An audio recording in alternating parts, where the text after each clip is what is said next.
Welcome to the G.E.M series, powered by Rocket Level. On this podcast, we empower entrepreneurs to succeed by setting big goals, executing like a pro, and having a fearless mindset. The G.E.M series is all about investing in yourself. We're here to share the path to getting what you want out of life by sharing the stories of entrepreneurs who have done this themselves, providing thorough research from our team on what careers and habits are yielding the best results, and discussing the mindset it takes to overcome the obstacles that all future entrepreneurs will face. Investing in yourself starts with putting in the work every single day, and this podcast is here to help you do exactly that. My name is Blake Chapman. I'm the Vice President of the Ambassador Program here at Rocket Level, and I am thrilled to be your host for the G.E.M series. Hello, and welcome to today's G.E.M series. I am thrilled to welcome today's guest, Brian Bergford. So just to give you guys a little bit of background, Brian specializes in personal performance optimization and sports psychology. He coaches and develops customized performance systems for athletes, as well as athletic professionals and business owners. Has a great knack for helping clients get unstuck by removing some of those pesky personal barriers that inhibit expression of their greater potential. We all need that. And Brian's really an expert at all of this. He's also an entrepreneur who owns multiple businesses, has won national championships in swimming, which is something he took up at the age of 30. And that actually began as an effort to overcome his lifelong phobia of having his face submerged in water. So I mean, I could go on and on. The more I learn about Brian, the more that I am excited to have him on today. He's got so much wisdom to share with us. Brian, welcome to the show. How are you doing, man? I'm doing just super duper. Thank you. It's a beautiful day here in Colorado. It's going to be like 50 degrees, and then it is going to get really cold, and tomorrow's high is going to be 2 degrees with like a -10. So I'm just pumping myself up for this shift. Golly. And I'm complaining over in Atlanta, right in the 40s. We're all like, God. But are you in Boulder or where are you at? Yeah, I mean, I'm just north of Denver. Yep. Okay. Yep, so okay. Very cool. I absolutely love it out there. It's gorgeous. It is 4 seasons, and they're all pretty great, and none of them are too extreme. You get a little bit of everything. Yeah, absolutely. So Brian, for those that don't know you, would you mind just sharing a little bit about yourself with the audience here? Yeah, sure. So we'll just kind of see what comes to mind. There's so many directions that could go, right? Because it's interesting when you're asked about like, hey, like, tell me a little bit about you. There's so many different ways to answer it based on like who the audience is and like who you're speaking to, the individual across from you, et cetera. So I'm just going to kind of spitball it a little bit and see whatever comes to mind. It'll be my biography of the day. It'll all be amazing, true, but it's not like pre-planned, so to speak. Yeah, so I guess as you alluded to, we'll start there.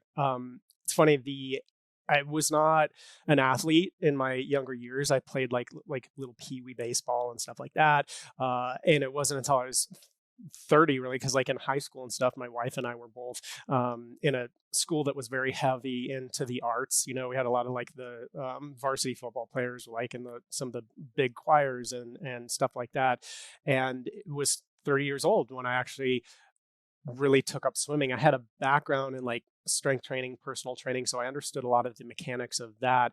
But it was like you mentioned, just a reaction to wanting to overcome this kind of lifelong panic response phobia that I had that just seemed to be taking things over. And so I got sick and tired of it and took up swimming. And now, you know, I love competing, and this next year will probably be my like, I don't know, 9th or so national championship, 9th and 10th. There's 2 each year. So I'm pumped about that.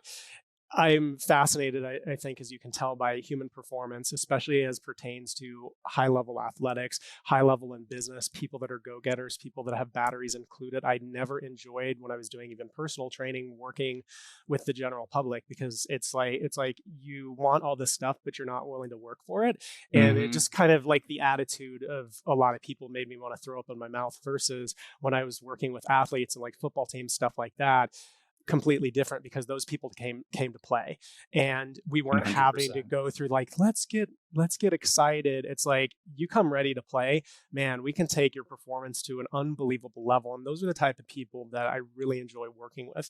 My background is in psychology, so really kind of my specialization is around psychological infrastructure and building frameworks and that make sense in terms of providing the structure and the support that high performers are really going to need to not only perform at a high level, but as close to or at the peak of their potential as they possibly can be. And the beautiful thing about that is it's not an age thing, right? We always look at like, oh, this person is peaked and this and that. And I've never looked at it like that, because to me, you can be 105 years old and the gap between where you're at and your max potential in that moment might be the smallest that it's ever been. And like that getting that gap as narrow as possible for people in whatever their endeavor is what I love to focus on and work on. And that's what we build together.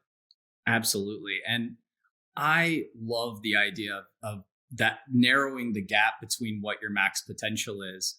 I'd be curious, when did all this kind of spark for you? Because I know you said you didn't really, you didn't have necessarily, like, you didn't get into the swimming till you're 30, but I find it hard to believe that there wasn't a little bit of that, like, growing up or something, Yeah, I think it's interesting, the trajectory of it, right? Because one of the things that I love about life now that I didn't love before is how it turns out completely different than we would have ever anticipated, expected, planned for. And that's kind of the beauty of it. Like, I love that part. I think, to answer your question, it began in a place of just like tremendous kind of emotional tumult and turmoil at in my youth, and just some situations that they were what they were. I wouldn't trade it now for the world, but back then, I mean, I it was awful, and I was suicidal for a largest part of my youth, and it was just crazy town, and I thought I would never ever see the light at the end of the tunnel. Like, I would never get there. And a lot of times I was like, great, I'll just shut it down now, and that's kind of where my head was at. Well, at a certain point that started to change, because I decided I'm either going to make an adjustment or I'm going to like literally die. It was like, it just kind of came to a head, and you get to a crossroads like that. And it's like, okay, F this, I'm not going to be defined by all this stuff. And it started with a little bit of frustration and anger and dissatisfaction of being where I was and not finding that acceptable. Well, over time that evolved into studying psychology and really wanting to understand what made people tick, because part of it is just like, in the beginning, it was like, why would a person or why would people ever do such and such? It just made no sense to me. And it was delving into, if maybe I have some understanding around it, that might bring some peace. There's definitely some flaws in that logic, but it's fine. It got me started. It wasn't really too much later that I started to so as you move beyond that, then you get to a place of finding it really compelling when you find humans performing at the upper echelons of their potential. And then all of a sudden, this spark of inspiration kicks in, and it's not about the frustration or the anger, or I have to escape or I have to get out. It becomes a little more compelling and healthy that, man, these people really love what they're doing, and watching them pull off something that's kind of superhuman. Gosh, that's inspiring. And then it sparks something within you, but it's not that person had something special. It's their revealing something about yourself to you, and it lights this fire on the inside, and then this desire starts to grow, and then eventually it kind of turns into love and becomes where you just enjoy and you're passionate and you can throw yourself into something, and life becomes a lot more fun.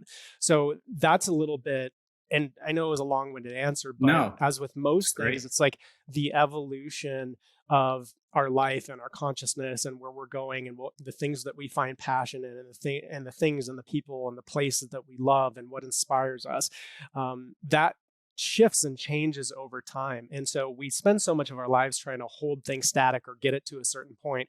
But the beauty of it really is that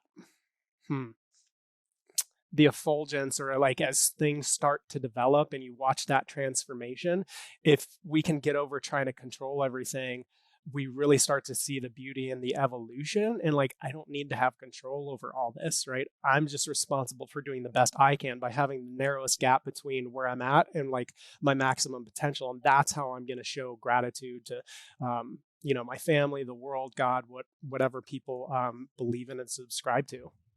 Absolutely. And I think so many people can relate to that feeling of, whenever you're truly at your lowest, and then seeing just a little something that can bring you through to the other side.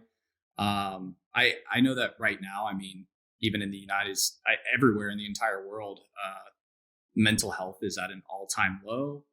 And something that I've studied, in the past is, and something that I actually came up on my last podcast was, why do we think that is? And, for you talk about, overcoming fear as like a key issue that kind of unlocks that potential, but then also leads you to having a greater acceptance of yourself. I was kind of curious, with all of this, whenever you started, so looking at your transition, you got into, because you have a psychology background that you started. So you went from being in this point, and then something unlocked in you that you were like, you know what, I'm going to study. Were you wanting to study your own mind and kind of figure things out, or what was your motivation? It went from being initially? just a fascination with psychological dysfunction, because that's what I wanted to understand in the beginning. Of course. And then I got to a place where I'm like, hold on, this is such a tremendously powerful tool. There's so much more to us than the dysfunction, right? And it's very, very in vogue right now to like tell everybody about your dysfunction and how special you are, and like, because you have this really special problem, which is a bunch of crap to me. It's like, if that's a really amazing way that society right now is manifesting the narcissism that it just tends to be in our collective consciousness for whatever reason. I think it came from a place of going from like, okay, I'm fascinated by dysfunction and like understanding that a little bit, to like holy crap, there's people doing really, really amazing, compelling, inspiring things that lift the other people up around them.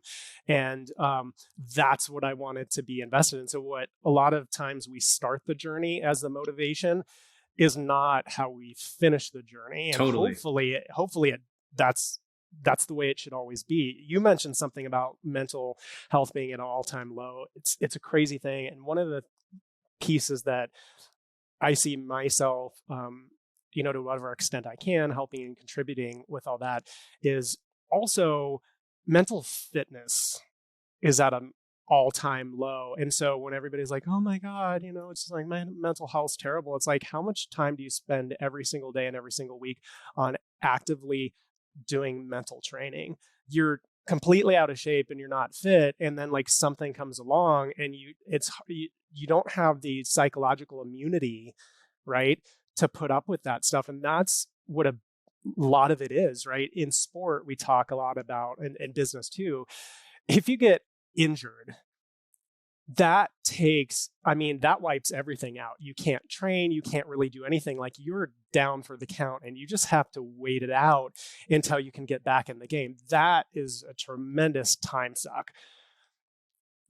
Staying fit and healthy and having a buffer and being very careful not to do injurious things to yourself, you can have a tremendous career in whatever you're doing by just having the fortitude and the wherewithal and the resiliency.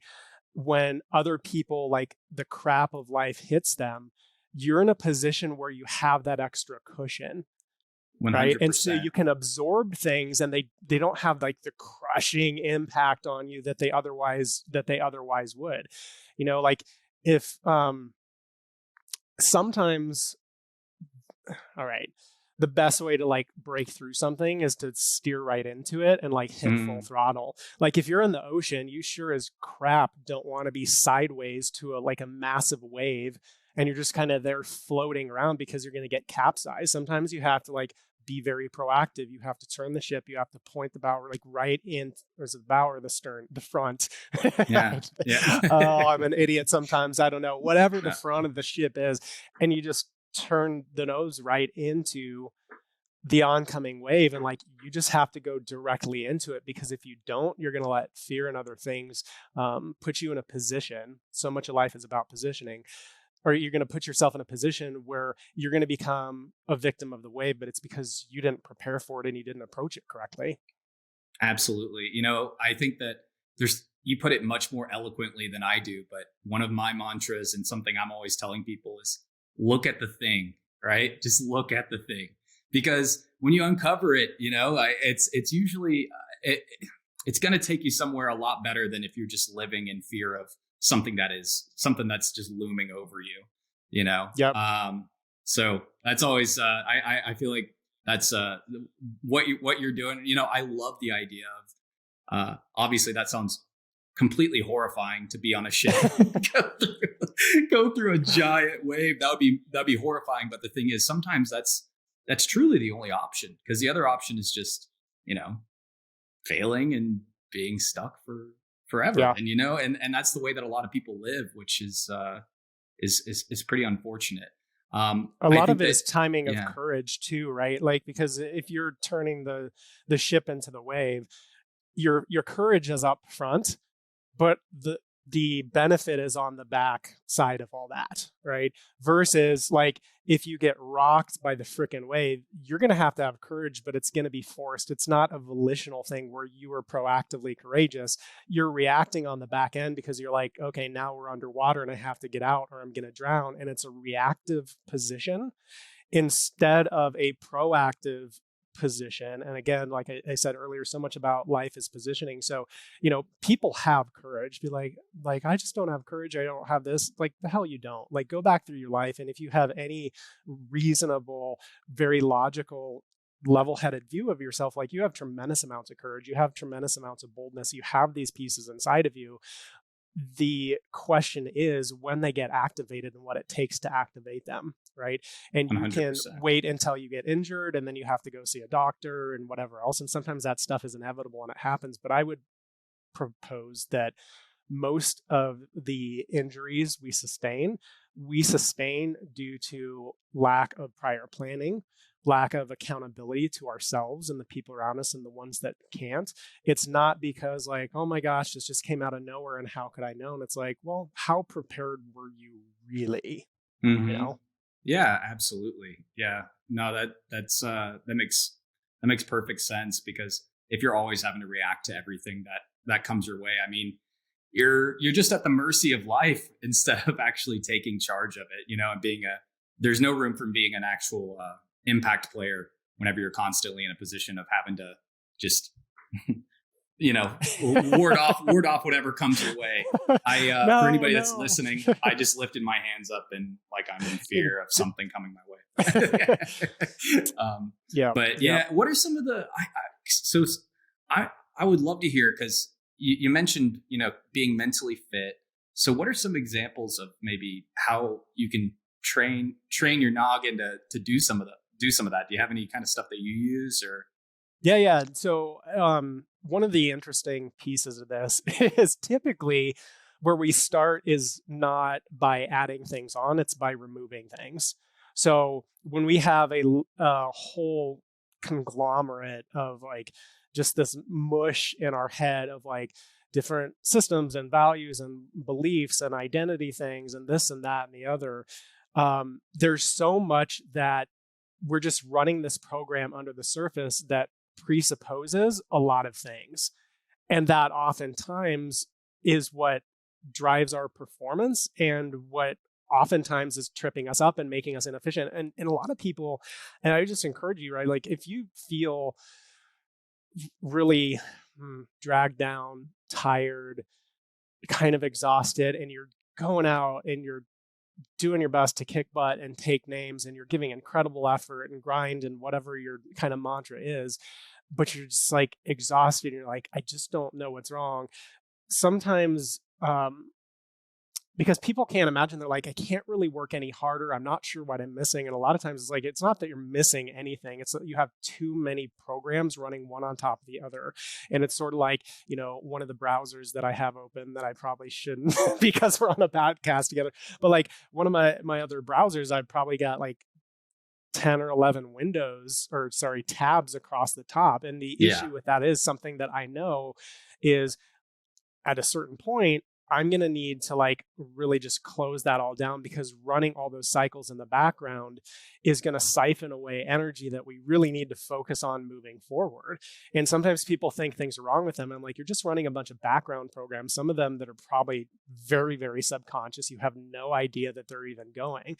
And so we have to go in, examine some of that, strip away the things that are just siphoning energy, because the beauty of that, when you get it back, it's like free stuff. It's free energy. It's free power. It's free, right? Like motivation to move ahead. It's being settled in yourself. So the first part is stripping off layers. And then again, I'm speaking in generalities, because when I'm working with an individual client, every single person is different. So it's not like, hey, follow my program that I just gave to the other 52 people. It's like, no, it's different for every person. But in a general sense, stripping away a lot of the layers is where we start.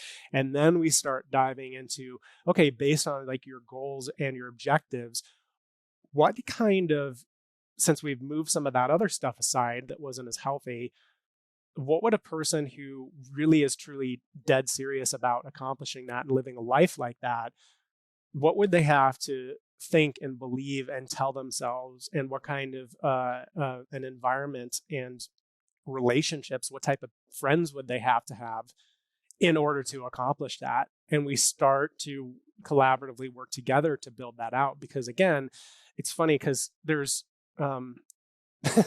there's certain programs that we will run at certain times that like mental programs that we will put in place that we know are not actually true, but in the moment they serve a very, very specific purpose. And so sometimes we'll even insert like a block of code, if you will. And it's like, we're going to run this code until we get past this, whatever they're doing in business, or like once we get like through Q2, right, we're going to pull that out and we're going to put something else in. But for right now, and who you need to be and how you need to show up and actually present yourself, and like the momentum you need to create in your leadership for your team, you have got to be running this code right now. Now we need to keep in mind that that's not necessarily like, that's not something you were pre-programmed with. That's not part of your soul. That's something, and I'm not talking about being inauthentic and being bad, right? But when you get to, in athletics, even sometimes when you step out onto the field, you better be running a different program than you are when you're like just hanging out with your kids. You know what I'm saying? 100%. Because when you're hanging out with your kids, you don't want to be like, let's go intensely, like fired up, like I'm going to kick butt, take names, and I'm going to just freaking stick it to these people. You have to put yourself in a different frame of mind. And based on the game that you're playing should determine, right, if we back out of that, what kind of mental programs do I need to run to be the best at what I do? Understood. Yeah. And I know that everybody is probably a little different. I mean, are there any kind of like top common ones that you see like happening pretty frequently, that are some tabs that people have up that you're like, okay, well, these are a couple of obvious ones that aren't obvious to you, Yeah. I mean, I think the first thing that came to mind was people's, oftentimes they're really not particularly conscientious or especially aware of how they really truly talk to themselves, right? And they might be if they're doing like an affirmation or something, if they're like on an affirmation binge or whatever, they're like, yeah, here's my affirmations. But I'm like, that's not necessarily, we really want to look at the mental languaging you have, the questions you constantly kind of keep running in the background, the way you speak to yourself, and the way you perceive of situations, right? When you see something go a little bit sideways, like what is your default? What is your knee-jerk response? Like, why is that? Is that healthy? Is that going to be something that's going to get you down the road and help you accomplish what you said is truly important to you? If it is that important to you, like, great. We need to evaluate if that's serving you. If it's not, we need to get it out of there. You got to learn how to speak to yourself, because most people have basically a conversation in their head going all day long. So you are the most influential person in your life, whether you like it or not, right? Which is why all of us are where we're at as a product of like what we've done in the past, whether or not we like it, right? In one way, shape, 100%. Or form. And so getting to that place of like, there's no victims here, only volunteers, and taking some responsibility for that and really examining how do we talk to ourselves? Like, how do we frame situations in our mind, especially when things go wrong? Because things are going to go wrong, and we don't want to just fall off the side of the road and tumble down the hill.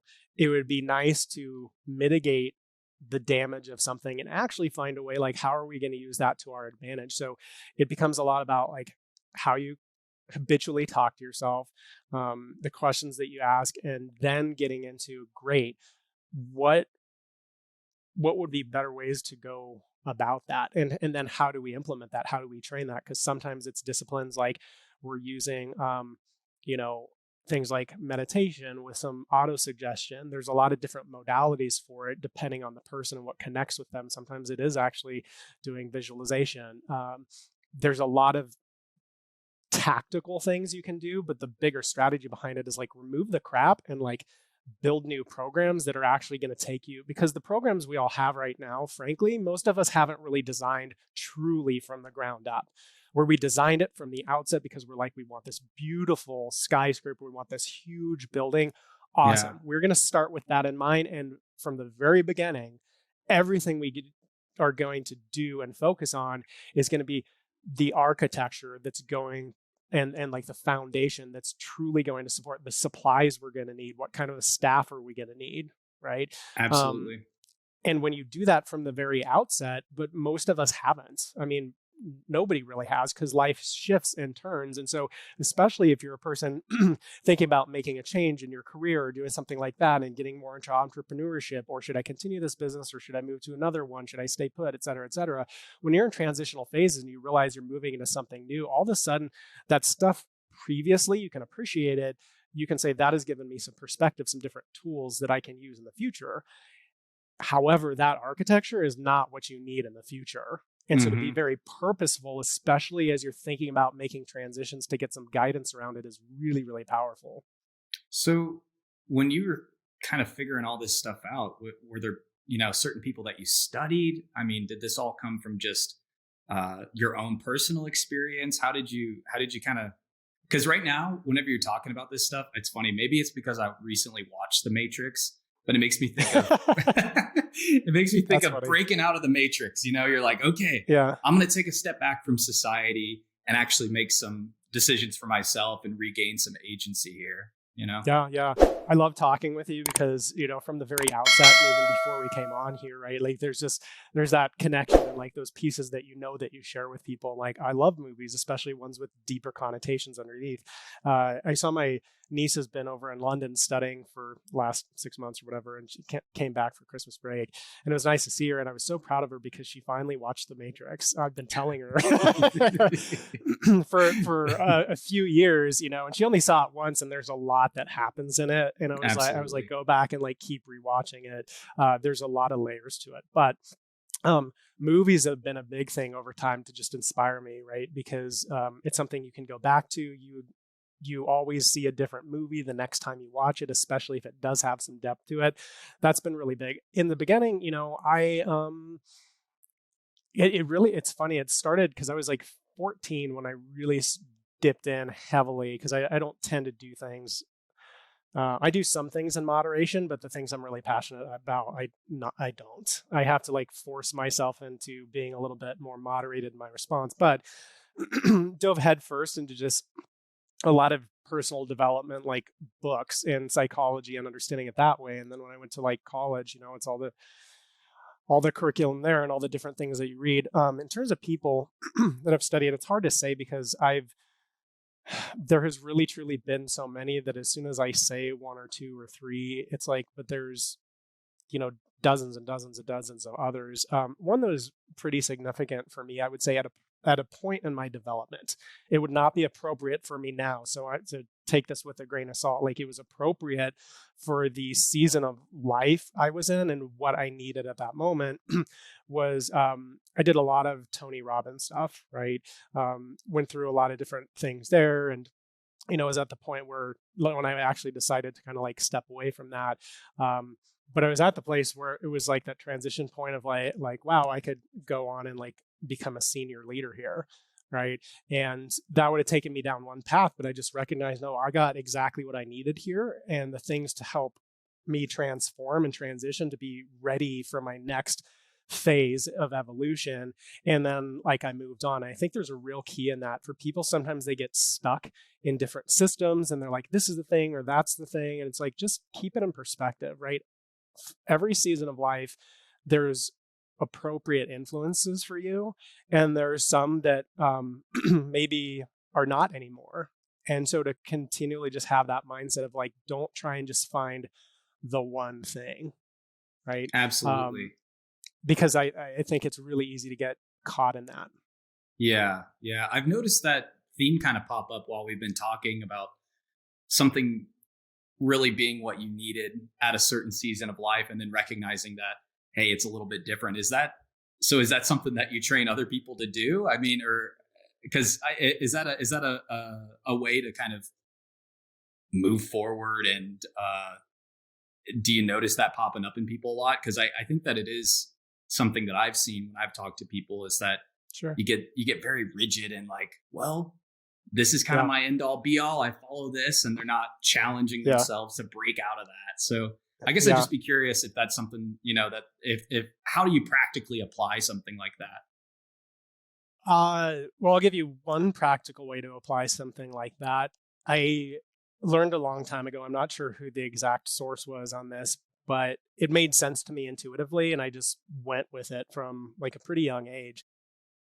Anytime you're approaching, reaching a goal or an objective that you have, right? Like by the time you actually like get to the day, you need to have already pushed out, right? Or set your next objective, or you need to do it that same day, right? A lot of people don't have that leapfrog approach. And so they just run until they get up to the thing.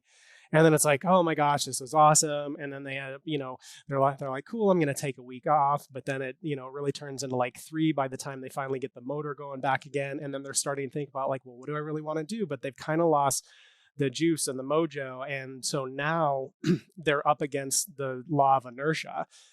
And I would propose, and part of this is just being a swimmer and knowing how much efficiency, being a really good swimmer has a lot more to do with not doing things that slow yourself down, perpetuating the momentum as opposed to start, stop, like the kind of crap that would blow out your transmission in your car. What do you think it does to you?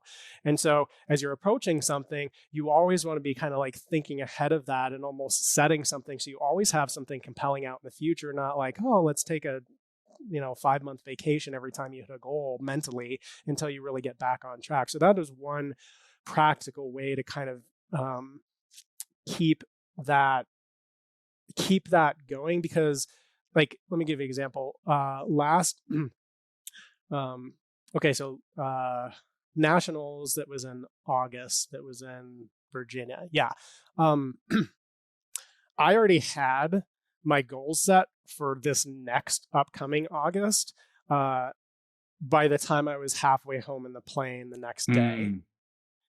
And so I was like very, very, very clear on a couple things. One, where I was going, but also recognizing like, holy crap, I cannot do what I did to get to where I am right now and get to where I want to be. I have to change. I have to do different things. I have to evolve, not only in like who I am and how I think and how I'm looking at stuff, but like how I train and the paradigms that I hold about this sport. A lot of it has to change because they were super ambitious. And so that's the advantage of objectives and goals, is they can become things that are compelling and pull us through those times that are very difficult, especially in the growing pains of evolution. Where they're not healthy is when we start to constantly like beat ourselves up because we didn't hit the goal and this and that. And so you want your goals to be something, in my mind, that serve you and don't become, this terrible tyrant that's just beating on you all the time, and you start to feel like a freaking loser, and then you build up the courage to go again, but then you miss it, and then it's like this whole guilt complex. That's not what goals are for. I miss goals constantly. I set them every quarterly objectives and I miss a lot of them. I used to get, especially like as I was younger, I would get like demoralized. I would get downtrodden. I would have huge emotional valleys I would go into because I'm like, mother of God. And part of it is because I was trying to just be more rigid and just push and power through and all this kind of things, not having a broader perspective about like the long game and playing the long game and not getting so caught up in the freaking goal. The point of the goal is to push you to evolve and become a better person. Now, when I was young, that sounded like a load of crap. I knew intellectually I kind of agreed with it, but in the back of my mind, I was like, whatever, like I just want to reach the goal. And it's like, fine. And life will give you what you really ask for. And that's what I was truly asking for. So I got a whole hell of a lot of misery. When I finally grew up, some of the best lessons of our entire lives we learn when we're really young, and we resist them until decades and decades and decades later. And we finally accept that. And we go, that's pretty spot on. Life opens up. And then you have the emotional richness, right? Because I'd much rather have an emotionally rich life than a life where I just like accomplish a lot. And it's that adrenaline spike of being addicted to like, yes, I did it. Yes, I did it. Yes, I did it. And it's like, you're a crack addict for goals. Yeah. How is that healthy? Yeah. You're being compelled by something and having like being inspired by compelling feats and events and stuff like that is very different than being a compulsive human being. Mm-hmm. Because it's kind of funny how with goal setting, and I had to figure that out too, in terms of, because I used to just beat myself up and I'd be like, oh my gosh, I didn't knock out what I said I would knock out. And then I was like, okay, there's a little bit of a mental shift of the point of goal setting is literally goal setting. It's the drive along the way and all of the improvements that happen kind of incrementally. I listened to, have you ever heard of that? I don't. It's either Huberman or Huberman. Andrew Huberman. He basically is a neuroscientist at Harvard, but he does a bunch of podcasts, and that's one thing that I was like, oh, okay, that's pretty cool that it's proven that goals and actually achieving them is kind of like the descent of your joy. That's kind of where it tapers off. It's actually, the hard work that goes into consistently, aiming towards something generally better is where happiness is driven from. I think a lot of that is, I love that you brought it up. A lot of that has to do with the fact that when we make everything about something outside of ourselves and realizing the goal and accomplishing something, there's nothing wrong with it, right? Like I work with high performance people. I work with people that probably mostly need to calm down a little bit because they're so out there, whether it's athletes or business people or artists or whatever, they are not lazy folk whatsoever, right?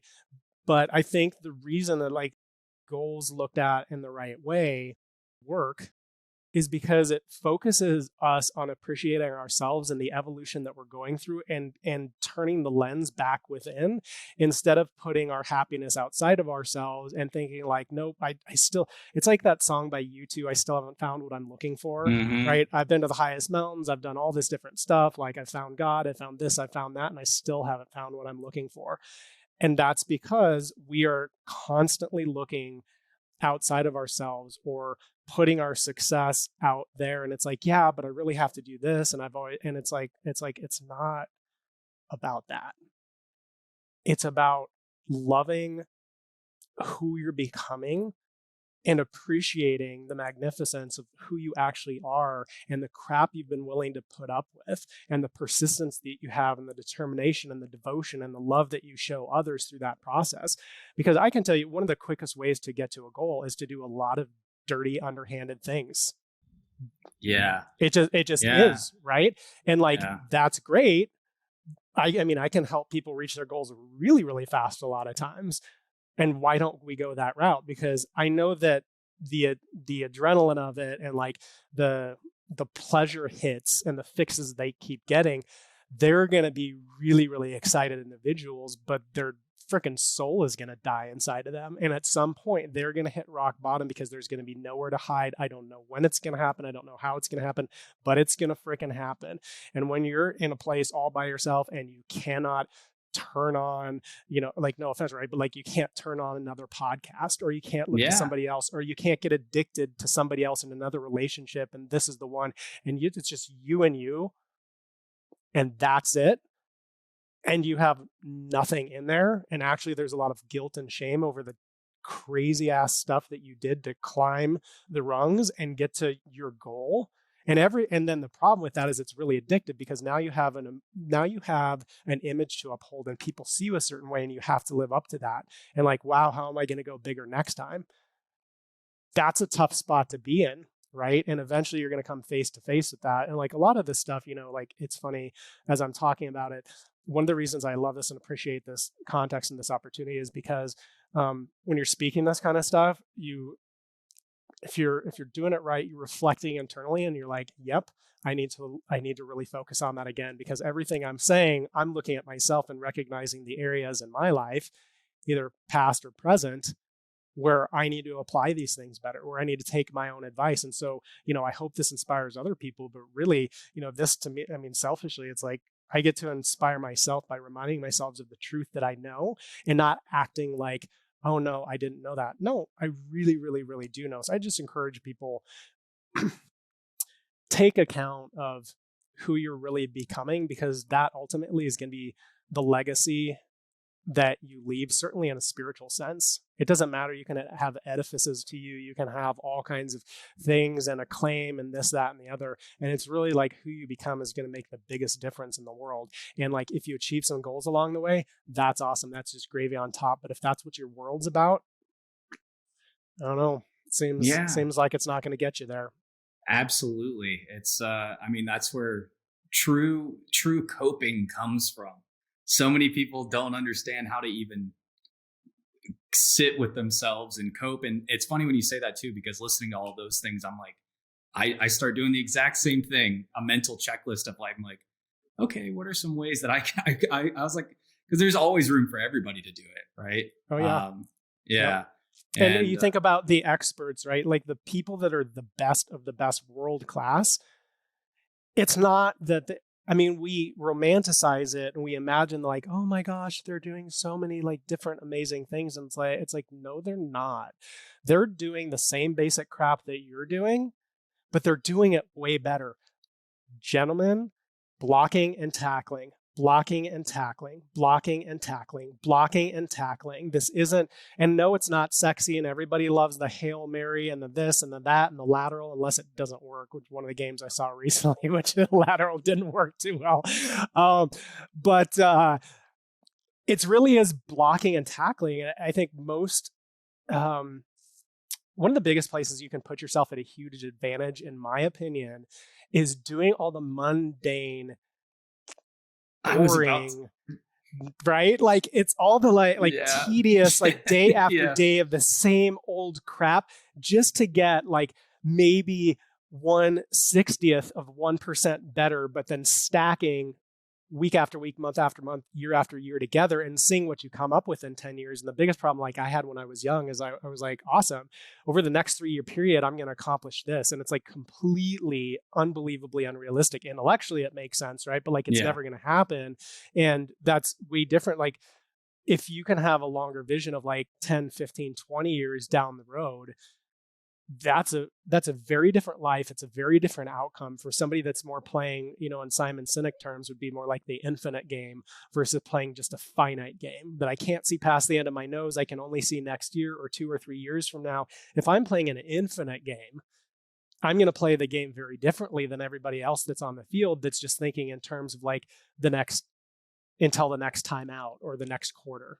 Absolutely true.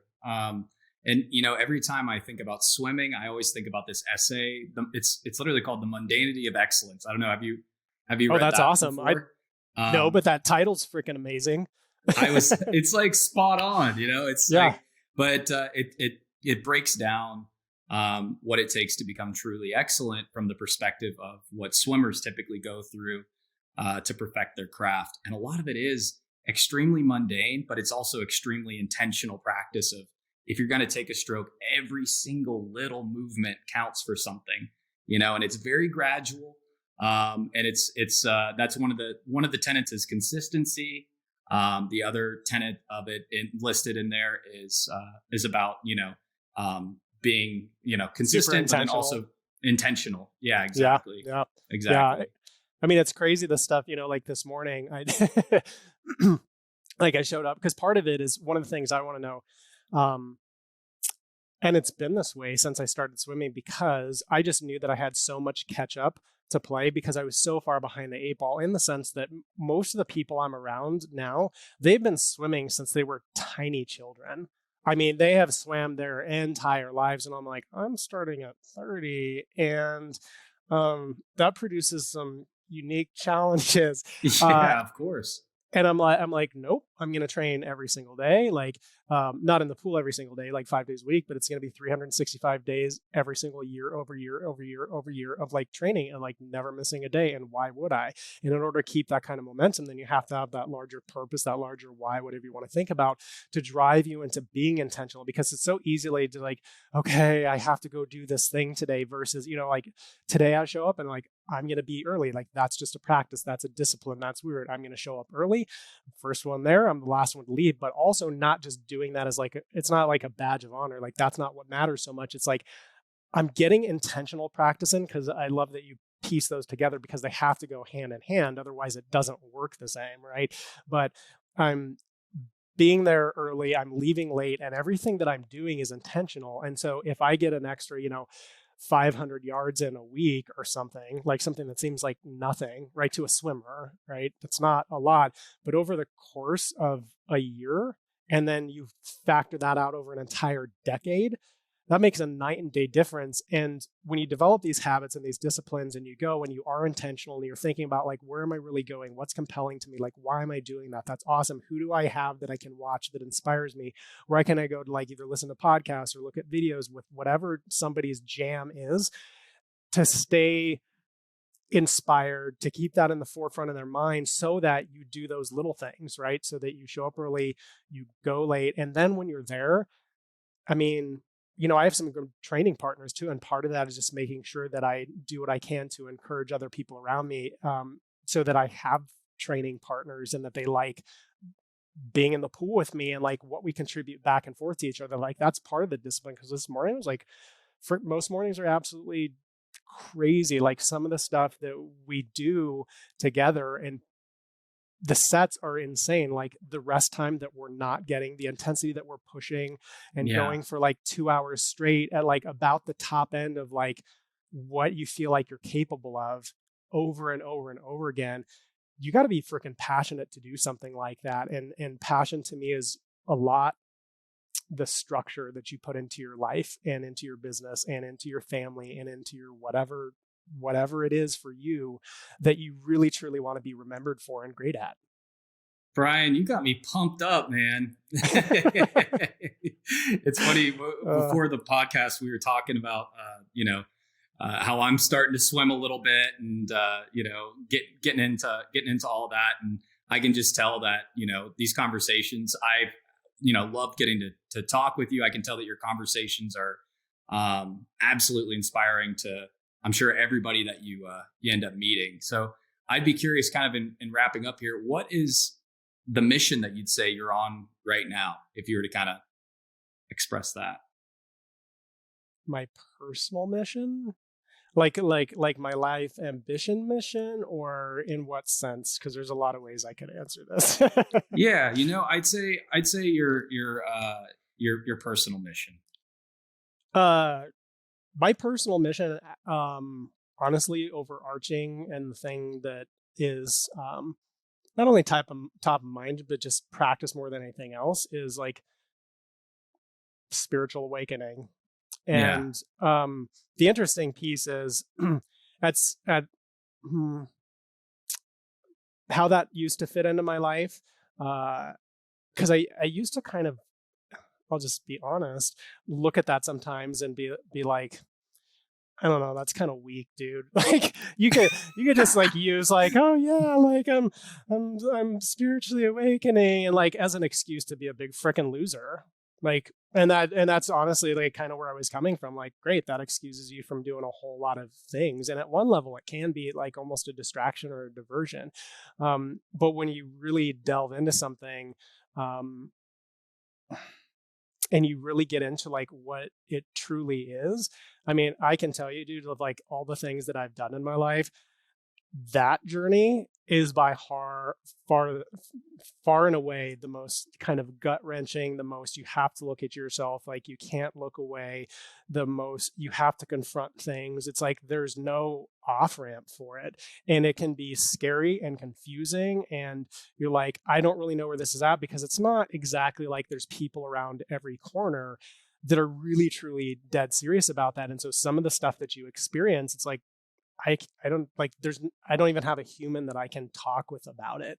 And so it really takes a lot of like trust and dedication and staying in the pocket and like having faith in the process and having faith in yourself and God or the universe or whatever people, right, subscribe to have the courage to keep going in the face of something like that. And honestly, that's one of the reasons that I think one of the big themes of my life from the very beginning was overcoming fear and not letting it control you. Because back then I was like, why is there so much like fear and terror in my life? And then I kind of like busted through that. And for a while it was like clear sailing. And then this whole journey came around and I'm like, mother of God, this is terrifying. And I know exactly why. I have the muscles built. And thankfully I have, hopefully, the horses in the barn to carry me through that, because it takes a tremendous amount of courage and a lot of focus, because the world doesn't exactly lend itself well to being not distracting from that objective. Absolutely. Yeah, I feel like that's kind of my mission too. You know, in a sense, it's funny that you say that's awesome. Just, 4 years ago, I was, I got into my 20s. I really struggled with addiction in particular, and was like, gosh, like I'm just dulling everything. Everything is becoming dulled, and there's direct repercussions that are happening. And then for the last 4 years, just decided, luckily decided to just be like, all right, I'm just gonna cut everything out, just go full sober. And it's funny whenever because I almost feel like it was lucky in a sense, because some people don't get the chance to, maybe this is not the best way to put it, but some people don't get the chance to even experience what that drastic change is like, of going from full addiction mode to full being like, shit, I have no coping mechanisms, and I have no way to like tap into my spirituality and everything that's going out there. So thank you for sharing that. I think that it's really important that people realize that it's a way to actually tap into the kind of life that you really want for yourself and become the person that you can be for your community and everybody around you. So I appreciate you saying that. You're welcome, dude, and thank you for sharing that. I think that's really powerful for listeners, because right, all of us have stuff that like comes up, and honestly, sometimes it's a real privilege to have the crap hit the fan and have your life kind of go sideways, and you're just frustrated. You're like, oh my God, like I've made a mess of some of this stuff. Because sometimes it's like the severity of of those types of experiences is like the only thing that can really cause somebody to catapult out of that. Right. And that's that crossroad we talked about in the beginning. It's like, okay, right, like I'm here at this intersection, and this is going to go one way with one life, or it's going to go the other way with like a very different life. And everything in life can be an advantage, right? And like, gosh, I heard an interview with Mike Tyson. He said something about that, and I was like, I love that. Like, I say that too. Like, this is great. It was like, I just, I made my disadvantages my advantages, and that's like a huge key. And it's like, it's how we see things. And the other thing I would just maybe leave that with is, I tell clients, pretty much most people that come into my orbit that I have serious conversations with, right? If an adversity comes into your life, make it pay you for frickin' being there. It better, like, if it's coming into my place, it's not staying rent free. Oh, hell no. I'm charging big time, exorbitant fees. Like, you can be here and whatever, like, I'm going to have to wade through this and we'll see how it turns out. But the one thing I do know is it's going to extract a cost from you. If you're in adversity in my life, you're going to pay for being here. And you know what? Like that is just going to go into my bank account of things that I'm grateful for and experiences that were maybe painful and I would never wish it on anybody else. However, now, I don't know, like maybe somebody in my life around me is like inspired by something and I never even see it. I never know about it. They never say anything, but it makes an impact. That was worth all of it, to me. 100%. Yeah. Yeah. That adversity better pay up, man. I love that. Yeah. You got my money. You got my money. Okay. No, I'm going to get that money for you. Okay. All right. Awesome. Like, I'm going to ask you again tomorrow. You got my money. And it's just, oh man, I'm like a dog on a bone with that. It's just, sometimes we let stuff come into our lives and we act like, oh my gosh. And like, we just it's like this terrible storm came through or something. And it's like, please get something out of the richness of that experience. And in the moment, that may not be an appropriate thing to do. Sometimes you have to be past it a little bit, but to have that mentality that that's one of your values and one of the things that you hold dear is making adversity pay you and pay up. That's gonna change how you live your life. 100%. Man, Brian, thank you so much for hopping on. Where can everybody keep up with you at? What would be the best way for people to get more of this amazing wisdom that you've shared with us today? I mean, honestly, like if somebody wants to reach out to me directly, just send me an email at brian@bergfordperformance.com. But also like my website, bergfordperformance.com. Word of warning, I don't do a whole lot on social, and that is by design. And so if people do want to stay kind of up to speed, make sure you hop on my website, you're on my email list, because that's where I tend to really communicate with people. Excellent. All right. Well, thank you for your time, everybody. This was the G.E.M series. Be on the lookout for Brian. We're going to be seeing some great things from Brian in the future, and hope I can have you on again at some point. I'd love to, Blake. I really appreciate your time and this opportunity. It's been an honor, my friend. Absolutely. Thanks, brother. All right, everybody. Have a great day. Thank you for joining us on this episode of the G.E.M series, the podcast for anybody dedicated to investing in themselves. If you'd like to see the resources mentioned in this episode, learn more about what we are up to at Rocket Level, or come over and join our team, just click on the links below. Until next time, this is Blake Chapman, and remember to be awesome and do awesome things.